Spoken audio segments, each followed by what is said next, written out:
তোমাদের কলিজার টুকরা নাজমুল আমাকে একা পেয়ে এত রাতে রুমে এসে বাকিটা আমি বলতে পারবো না।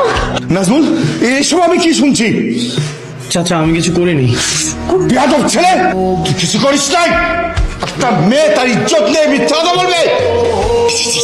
আমার ভাবতেই ঘৃণা হচ্ছে, তোর মতো একটা ছেলেকে বিশ্বাস করে আমি এই বাড়িতে আশ্রয় দিয়েছিলাম।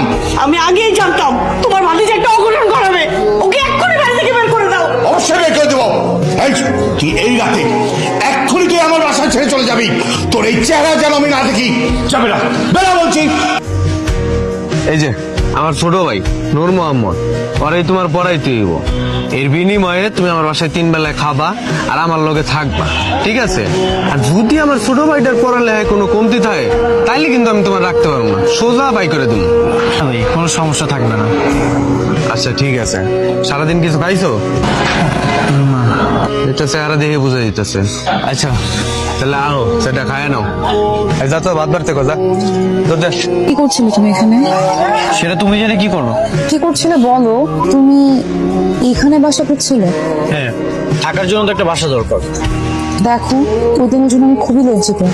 আমি এখন রিয়েলাইজ করতে পারছি যে আমি তোমার সাথে কত বড় অন্যায় করেছিলাম। আমি খালাকে মিথ্যে কথা বলেছিলাম। তুমি প্লিজ বাড়ি ফিরে চলো। যা হওয়ার তা তো হয়ে গেছে, এখন আর যে কি হবে। আমি আর যাবো না।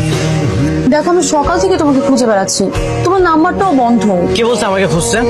সবার সামনে অপমান করে এখন আসছো আমাকে নিয়ে যেতে? আচ্ছা, সবার সামনে অপমান করেছিল, আমি সবার সামনে তোমার কাছে মাফ চাবো, কানে ধরে মাফ চাবো। এবার প্লিজ চলো। যারা বাসা থেকে বের করে দিছে তাদের তো খবর নেই, উনি আসছে আবার আমাকে নিয়ে যেতে। কোথায় যাচ্ছো? দেখো আমার পিছনে এসো না। এমনি অনেক কষ্ট করে এই থাকার জায়গাটা ম্যানেজ করেছেন, আবার কোনো ঝামেলা করলে এখানেও আমাকে থাকতে দিবে না। আচ্ছা, এত জেদ কেন তোমার? আমার যেটা আমার কাছে, তাহলে তোমার কি? এখানে দাঁড়িয়ে দেখো না, যাও।